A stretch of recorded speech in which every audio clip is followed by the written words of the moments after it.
इस शख्स ने ही दिखाया है कि यहाँ पर पप्पू यादव कोई फैक्टर नहीं है। ये तो उदय सिंह जैसे लोग जब यहाँ पर सक्रिय अभी नहीं है राजनीतिक तौर पर, इलेक्टोरल सेंस में सक्रिय तो समाज के स्तर पर हैं ही, राजनीतिक तौर पर हैं, लेकिन चूंकि इलेक्टोरल पॉलिटिक्स में उदय जी जैसे जो साथी हैं वो बहुत सक्रिय नहीं है, इसलिए आपको इस तरह के मेंढक लोग दिखते रहते हैं। और मेंढकों का काम है बरसात में निकलेंगे तो टर टर करेंगे, उससे कोई फर्क नहीं पड़ना है।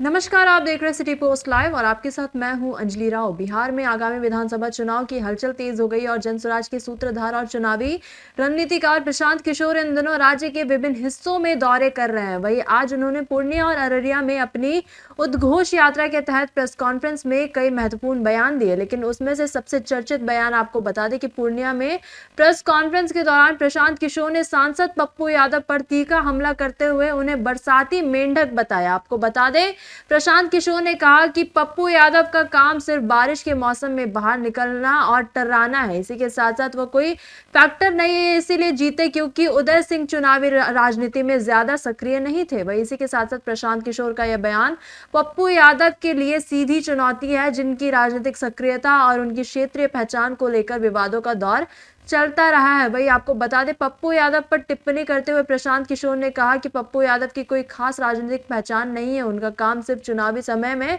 हवा में उछलना होता है और वो बिहार की राजनीति में बदलाव की आवाज नहीं है। इसी के साथ साथ इसके बाद प्रशांत किशोर ने मुसलमानों से अपील की कि जिन्होंने अब तक बीजेपी के डर से राजद को वोट दिया था।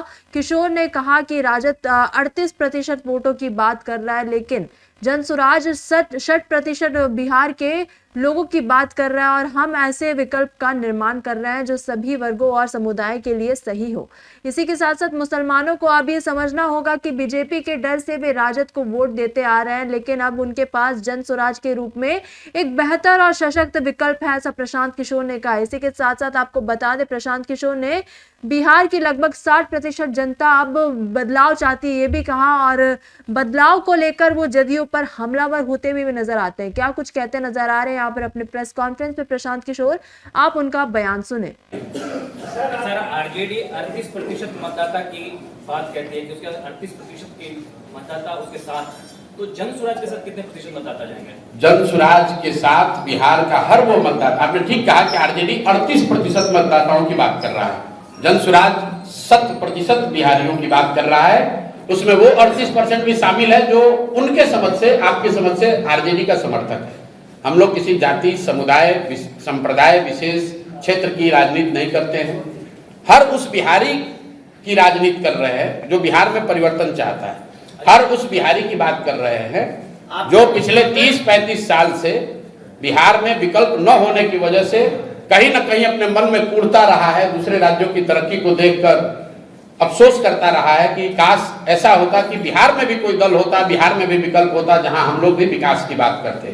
तो आपने कहा, अगर आपका सवाल यह है कि आपका वोट बैंक क्या है, वोट बैंक के नजरिए से भी देखिएगा तो बिहार में जाकर आप सर्वे कर लीजिए, मतदाता चाहे आरजेडी का हो या भाजपा का, जदयू का हो या कांग्रेस का, करीब करीब 60% से ज्यादा मतदाता बिहार में आज नया विकल्प चाहता है, बदलाव चाहता है।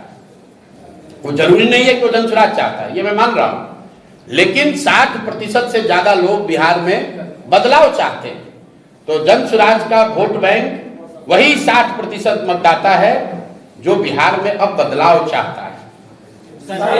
ये साथी भी उसका उत्तर दे सकते हैं, आप इनसे भी सवाल कर सकते हैं। इलाके में आए हुए यहाँ पप्पू यादव बहुत बड़ा फैक्टर है और आपके खिलाफ वो बयानबाजी भी करते हैं और आप भी उनके खिलाफ बयानबाजी, क्या कहाँ उसको चुनौती मांग रहे हैं इस इलाके में? जहां पर आप बैठे हुए हैं, इस शख्स ने ही दिखाया है कि यहाँ पर पप्पू यादव कोई फैक्टर नहीं है। ये तो उदय सिंह जैसे लोग जब यहाँ पर सक्रिय अभी नहीं है राजनीतिक तौर पर, इलेक्टोरल सेंस में सक्रिय तो समाज के स्तर पर हैं ही, राजनीतिक तौर पर हैं, लेकिन चूंकि इलेक्टोरल पॉलिटिक्स में उदय जी जैसे जो साथी हैं वो बहुत सक्रिय नहीं है, इसलिए आपको इस तरह के मेंढक लोग दिखते रहते हैं। और मेंढकों का काम है बरसात में निकलेंगे तो टर टर करेंगे, उससे कोई फर्क नहीं पड़ना है। तो आप सुन रहे थे क्या कुछ कहते नजर आ रहे थे जनसुराज के सूत्रधार प्रशांत किशोर। वहीं आगे बढ़ते हुए प्रशांत किशोर ने कहा कि बीजेपी, राजद और अन्य दलों की बजाय बिहार के लोग अब नया विकल्प देख रहे हैं। जनसुराज उस विकल्प के रूप में उभर रहा है जो बिहार के हर नागरिक की उम्मीदों पर खरा उतरेगा। इसी के साथ साथ इस प्रकार प्रशांत किशोर ने एक और जहां पप्पू यादव पर हमला बोला, वहीं दूसरी ओर मुसलमानों और बिहार के हर वर्ग से यह संदेश दिया कि जनसुराज उनके लिए सही विकल्प हो सकता है। वही अब आगामी विधानसभा चुनाव में बिहार की राजनीति में कितनी हलचल होगी यह देखने वाली बात है। सबसे ज्यादा दिलचस्प ये बात होगी। लेकिन आप क्या सोचते हैं इस पूरी खबर को लेकर? आप हमें कमेंट सेक्शन में अपनी राय जरूर दीजिए, क्योंकि आपकी राय हमारे लिए सबसे ज्यादा जरूरी है। तो फिलहाल इस खबर में बस इतना ही। आगे खबरों के लिए आप बने रहिए सिटी पोस्ट लाइव के साथ। आपका धन्यवाद।